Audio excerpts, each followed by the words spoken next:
This is Quarina, and you're listening to Bold, Brown and British, a weekly podcast where we discuss what it means to be a brown person in a Western world. We've spoken about colorism, third culture identity, and dating, amongst many others on this podcast. So if this sounds like the type of content that you want to hear, please subscribe to us on Apple Podcast, iTunes, Stitcher, or wherever you get your podcasts from.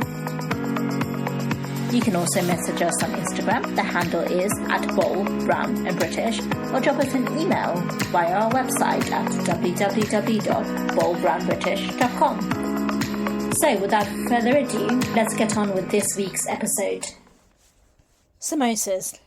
Why is it that as brown kids, so many of us walk around with an invisible good boy or good girl badge pinned to our chest like it's the only source of oxygen?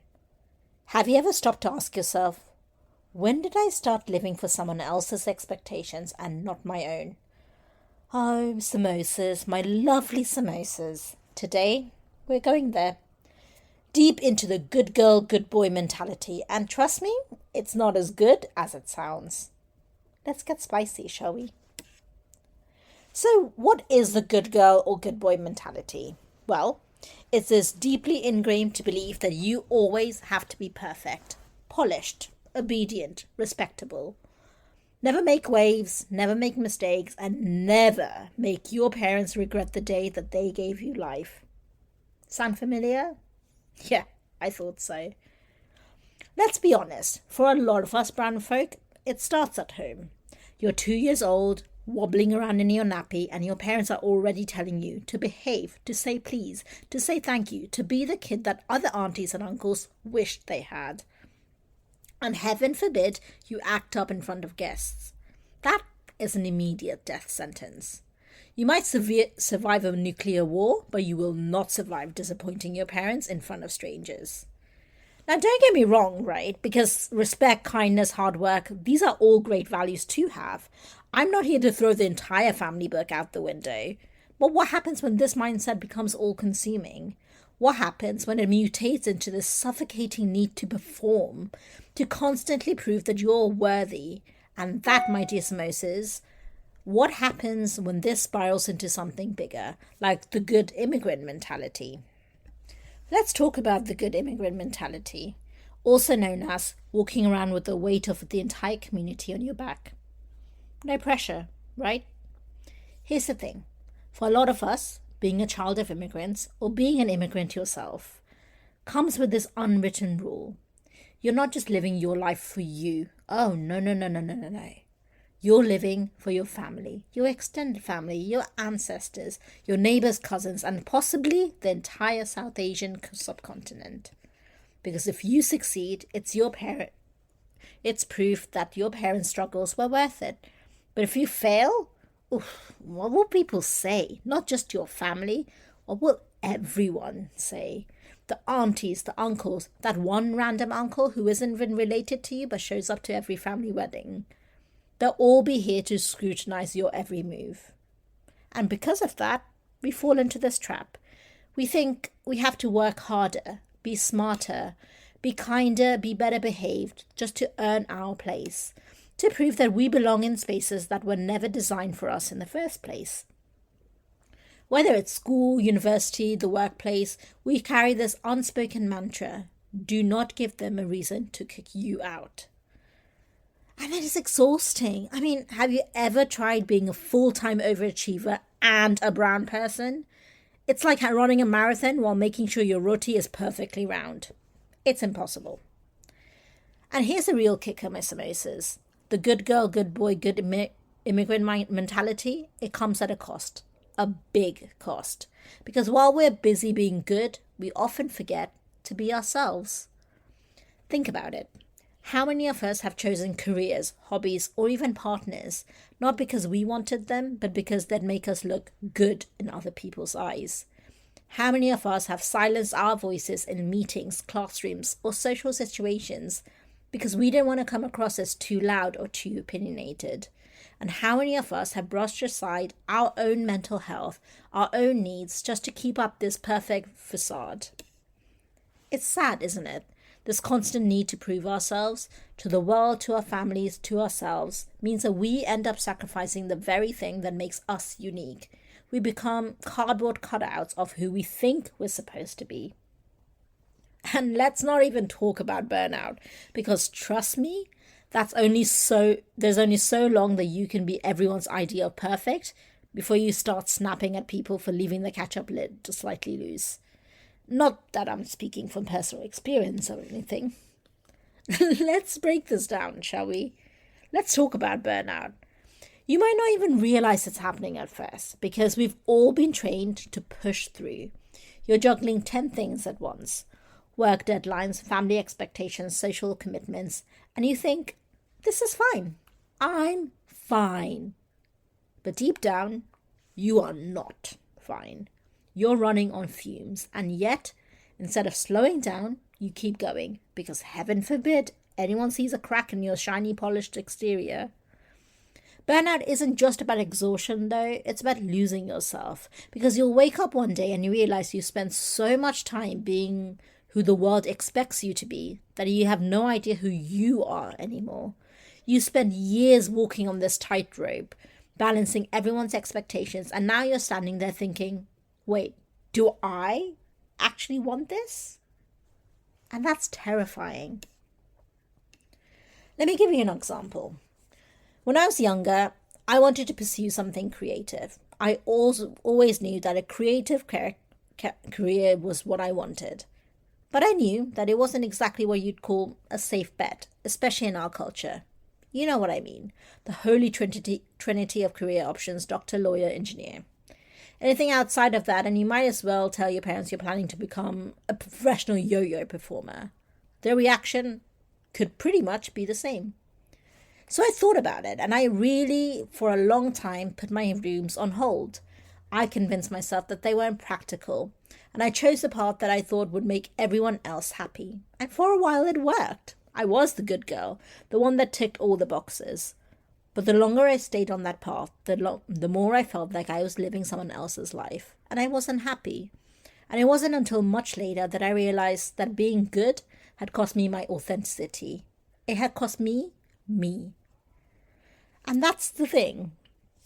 This isn't about big life decisions or like careers or relationships, right? Because the cost of being good shows up in the small everyday moments as well. Have you ever been in a meeting at work, had an idea, but you didn't say it out loud because you were worried it might come across as too pushy? Or maybe you've been at a family gathering and held back from challenging a problematic comment because you didn't want to cause a scene. You tell yourself it's not worth it, but deep down, you know it is. You know staying silent feels like a betrayal of yourself. And let's talk about friendships. How many of us have bent over backwards to be the good friend, the one who's always available, always understanding, even when we're being treated like a doormat? Why? Because we don't want to be seen as difficult? Because we think if we're not nice all the time, people won't like us? Spoiler alert, real friends don't need you to be perfect. They just need you to be real. And then there's this added layer of cultural expectations. Being a brown person in modern society often feels like living a double life. At home, you're expected to uphold your cultural values, be respectful, be humble, never bring shame to the family. But out in the real world, so-called real world, you're navigating a completely different set of rules. You're trying to fit into a society that often sees you as an outsider, no matter how good you are. It's exhausting. And the mental gymnastics on trying to be perfect child and the perfect British citizen, oh my God. Like you're expected to get straight A's, land a high-paying job, marry someone your parents approve of, and somehow find time to bake a Victoria sponge cake and make small talk about the weather. It's too much. We're not robots. And here's the thing, my Samosas, this double life, it's not sustainable. At some point, you have to choose. Do you keep living for other people's expectations? Or do you start living for yourself? Because let me tell you, the cost of being good is far too high if it means losing your identity in the process. Let's not ignore the mental health aspect of all this.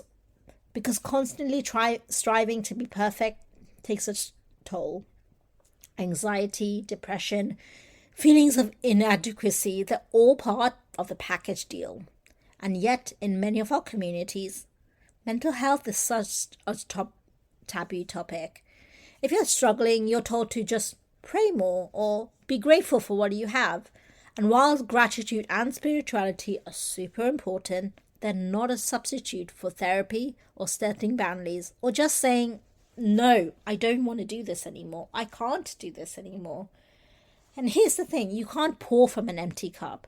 If you're constantly giving, constantly striving, and constantly performing, you're going to burn out. And when you do, no one's going to give you a medal for being the good girl or the good boy. They'll ask, why don't you take better care of yourself? So my Samosas, I want you to really think about this. What is being good costing you? Is it costing you your happiness, your authenticity, your mental health? Because if it is, it's time to reevaluate. Being good shouldn't mean sacrificing who you are. It shouldn't mean living your life on someone else's terms. And it definitely shouldn't mean burning yourself out for the sake of appearances. At the end of the day, you deserve to live a life that truly feels true to you. A life that's messy, sure, and imperfect, and full of mistakes. Because that's what being a human is all about. So let's stop striving to be good, and let's start striving to be real. So how do we unlearn this deeply ingrained need to always be the good one? Well, here's the thing. There's no overnight fix. If there were, I'd bottle it, sell it, and retire to the Maldives to sip on chai on the beach. But I do have a few thoughts, and they're a good place to start. First, we need to ask ourselves the hard question. Whose approval am I really seeking? Is it my parents, my siblings, society, that one auntie that always side-eyes me at weddings if my outfit isn't good enough for her Instagram feed? Let's be honest. Whoever it is, they're not living your life. You are. They're not going to wake up and deal with the consequences of the choices you make. You are. So start making decisions that actually feel good for you, not just decisions that look good on a metaphorical CV of life. Second, let's talk about normalizing imperfection. Because I think as brown people, we've been handed this unspoken rule that our lives need to be a performance of excellence. You've got to get the good grades, the job, the partner, and even the family vacation photos just right. Or else, it's failure. We're not Betians, we're Asians. But hear me out. Failing is okay. Sometimes being the loudest one in the room is okay. Sometimes burning the chapati is okay. It's these little imperfections that make you human. And for those aunties and uncles that don't get that, well, just tell them. Quarina said it's fine. Take it up with her. And third, and this is a spicy one, please stop trying to solve generational trauma by overcompensating. Look, it's great to be nice, but you don't need to be excessively polite to everyone just to heal your family tree. I see you tipping the delivery driver double just because you feel guilty about how your great-grandparents were colonized. You can be kind and set boundaries. You can say no without feeling like you're rejecting an entire culture. Revolutionary, right? Ultimately, breaking out of this trap means learning to shift your mindset. It's not about realizing that you're more than just roles society has boxed you into. You're not just someone's child, someone's sibling, someone's shining example. You're you, and that alone is enough. And finally, let's remember this. Being brown, being British, being you, it's already enough. You don't need to earn your right to exist in this world. You don't need to prove your worth by being the perfect child or the perfect immigrant. You're allowed to just be. To live, to make mistakes, to enjoy life on your terms. Because at the end of the day, life isn't about being good. It's about being real. And real people are messy, they're complicated, and they're imperfect. And that's what makes them so beautiful. So my Samosas, take off the good girl, good boy badges. Let's stop living for other people's expectations and start living for ourselves. Because trust me, the world doesn't need more perfection. It needs more you. As always, sending you love and spice. See you next time. Oh, Mikey, you made it till the end. I'm so happy. Well, listen, if you enjoyed what you heard and you want to hear more, subscribe to the podcast on, well, wherever you are listening to this. We are on Apple, Spotify, Stitcher, Deezer, TuneIn, Alexa, you name it, we're there. So make sure you subscribe so you don't miss out on an episode. We also are on Instagram, which houses loads of behind-the-scenes audio snippets, polls, memes, and ways for you to get involved. So go follow us on Bold, Brown and British. That's the handle. And until next time, keep safe, my wonderful Samosas.